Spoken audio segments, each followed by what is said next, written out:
Certo homem fez uma análise criteriosa do momento em que vivia e emitiu a seguinte descrição acerca da sua realidade. Os dias são difíceis. Os dias são difíceis. É grande a insatisfação das pessoas. Há injustiça por todos os lados. A maioria do povo sofre, principalmente as pessoas de baixa renda. A violência social passa dos limites. Há muitas mortes, assassinatos, brigas e muito sangue inocente é derramado. Em meio a tantas tragédias, este homem percebeu que, em seu contexto, há também descrédito e total desconfiança nos políticos devido à corrupção, egoísmo e indiferença dos governantes. A análise desse homem não parou por aí. Ele continuou e percebeu que, na sua época, nos seus dias, havia o crescimento e a valorização da prática religiosa. Aumentava o número de pessoas que buscavam a Deus e prestavam culto a Ele. Essas pessoas tentavam fazer exatamente tudo o que é correto, segundo a tradição e as Escrituras. No entanto, essas pessoas se mostravam indiferentes à situação social de horror e Deus parecia que não estava muito contente com o culto prestado a Ele por essas pessoas. Por fim, em meio ao caos instalado, este homem também percebeu que de vez em quando uma festa popular, uma grande festa popular com fortes conotações religiosas era organizada e promovida. Apesar das razões e motivações honestas, estas festas serviam para amenizar, amortecer e fazer o povo se esquecer do seu sofrimento, cair na alegria como se tudo estivesse bem e perder o foco daquilo que é extremamente importante para as mudanças sociais em seu país. Se porventura você pensou que este homem é um brasileiro e que a análise política, social e religiosa que ele fez corresponde ao nosso atual momento em nosso país, e que ele se refere à Copa do Mundo como uma grande festa popular, você se enganou.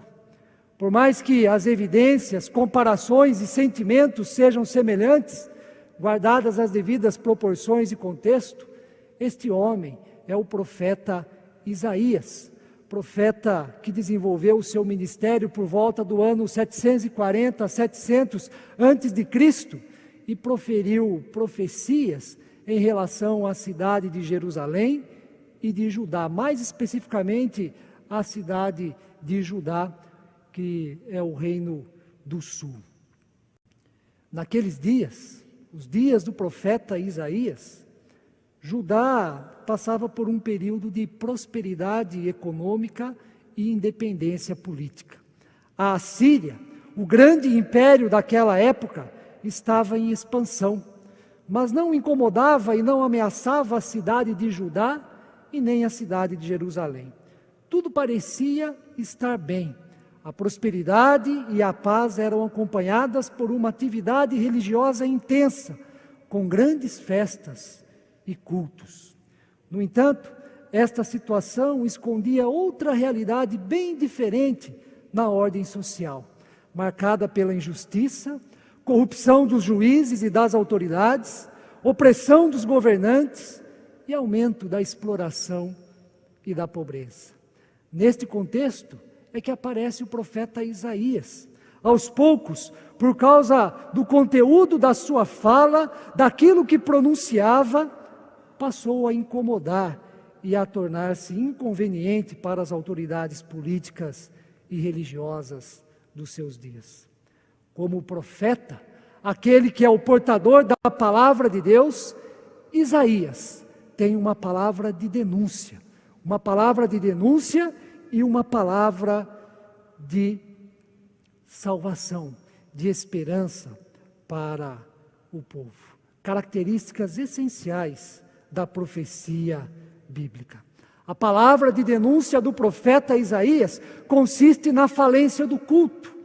O culto que o povo prestava a Deus, o culto que os religiosos pretendiam oferecer a Deus, estava falido, não tinha efeito, não tinha valor diante de Deus e também aos olhos de Deus.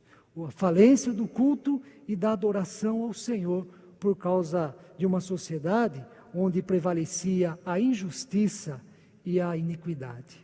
Porém, o profeta também tem uma palavra de esperança, uma palavra de salvação, palavra de esperança e de salvação que consiste na ação de Deus, na ação perdoadora de Deus, capaz de justificar os pecadores, assim como conceder a bênção para que as pessoas daquela época desfrutassem do melhor desta terra. Em primeiro lugar, gostaria de me aprofundar na palavra de denúncia do profeta Isaías, no qual aponta para a falência do culto em sua época. Diante da realidade social, política, econômica e religiosa em seus dias, o profeta Isaías chamou a cidade de Judá e Jerusalém de Sodoma e Gomorra. Naquela época, a expressão Sodoma e Gomorra era utilizada como sinônimo de injustiça, caos, horror e, sobretudo, infidelidade a Deus.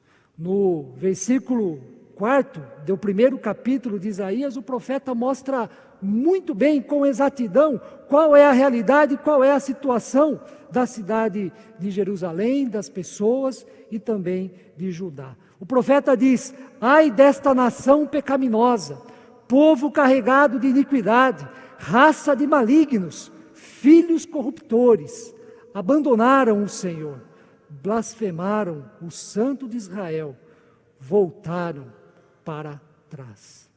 A partir disto, ele faz um alerta veemente à classe política e ao povo, como nós vemos no versículo de número 10, versículo esse que nós lemos há pouco.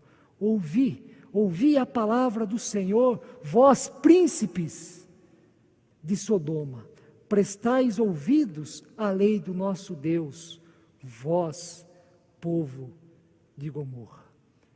A partir de então, volta a sua atenção para o templo, para os religiosos, para o culto que as pessoas oferecem a Deus, em meio à situação de injustiça, indiferença, corrupção e violência. E nas suas palavras em relação ao culto, aos religiosos, fica claro que Deus está insatisfeito. Deus está insatisfeito com o culto que é prestado a Ele. Deus está cansado dos sacrifícios, das ofertas e das orações que são dirigidas a Ele. Deus também está insatisfeito com as festas e as solenidades do povo, assim como Deus está insatisfeito com a iniquidade associada ao ajuntamento solene, como o profeta diz no versículo de número 13, não posso suportar, Deus falando, não posso suportar iniquidade associada ao ajuntamento solene. E para intensificar a insatisfação e o desagrado de Deus, o profeta Isaías profere como uma espécie de desabafo divino, como se Deus estivesse falando: estou cansado de sofrer. Estou cansado de sofrer, o versículo de número 14, as vossas festas da lua nova e as vossas solenidades, a minha alma as aborrece. Já me são pesadas, estou cansado de sofrer. Estou cansado de sofrer. Deus não somente está insatisfeito, mas sofre com toda aquela situação, com toda aquela realidade. A insatisfação e o sofrimento de Deus resultam na rejeição do culto que é prestado a Ele. A rejeição do culto da parte de Deus significa o seu silêncio, ou seja, Deus não olha para o seu povo e não escuta mais as suas orações. Esta é a ausência de Deus. O versículo 15 relata claramente este comportamento. Pelo que, quando estendeis as mãos, escondo de vós os olhos. Quando estendeis as mãos, escondo de vós os olhos. Sim, quando multiplicais as vossas orações, não as ouço, porque as vossas mãos estão cheias de sangue. Alguém poderia questionar, mas por que Deus age assim? Por que Deus age desta maneira, desta forma? Deus age assim porque não aceita que o culto prestado a Ele seja sem a promoção da vida, da justiça e do bem. Culto não é alienação, desencargo de consciência ou obrigação. Culto é algo que prestamos a Deus com o nosso coração, com a nossa alma, com sinceridade. Nas palavras do apóstolo João, o culto deve ser oferecido a Deus em espírito e em verdade. Deve promover transformação em nosso ser, assim como nos motivar a agir com respeito e valorização à dignidade das outras pessoas. A insatisfação e a rejeição de Deus com o culto ocorrem toda vez que encaramos ou participamos dele como algo mecânico, como uma prática legalista, toda vez que adoramos apenas com os lábios, mas o coração, o nosso coração, se mostra distante, longe de Deus. Para o profeta Isaías, o verdadeiro culto prestado a Deus é aquele que promove mudança em nossa maneira de pensar e agir. É quando mudamos nossas atitudes em favor do bem e da justiça. O profeta condena a forma de vida dupla diante de Deus. Dentro da igreja, um santo.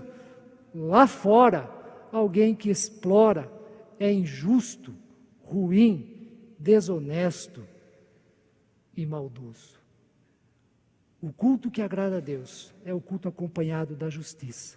Quando tomamos para nós a causa dos mais fracos, quando olhamos para aqueles que estão fragilizados e promovemos o bem, e assistimos na sua dor, na sua solidão e também na sua aflição. Como bom profeta, Isaías tem a palavra de denúncia sim, e é uma palavra dura, é uma palavra difícil. No entanto, também profere palavras de esperança e salvação. Palavras de esperança e salvação que consistem no perdão de Deus, no perdão e na promessa, assim como na ação restauradora de Deus para o seu povo e para a cidade. Em primeiro lugar, Isaías chama o povo para o arrependimento e mudança de atitude. É necessária uma purificação em nosso ser. No versículo de número 16 e 17, o profeta diz assim: lavai-vos, purificai-vos, tirai a maldade dos vossos atos de diante dos meus olhos. Cessai de fazer o mal. Aprendei a fazer o bem, atendei à justiça, repreendei ao opressor, defendei o direito do órfão, pleiteai a causa das viúvas. O que Isaías pede é que deixemos de praticar o mal, a fim de promovermos o bem. Devemos tirar do nosso coração e do nosso pensamento todo sentimento que nos leva a praticar o mal e a sermos injustos com as pessoas. Sejam as pessoas que compõem a nossa família, o nosso lar, o nosso círculo de parentesco, sejam as pessoas que convivem conosco em nossa cidade.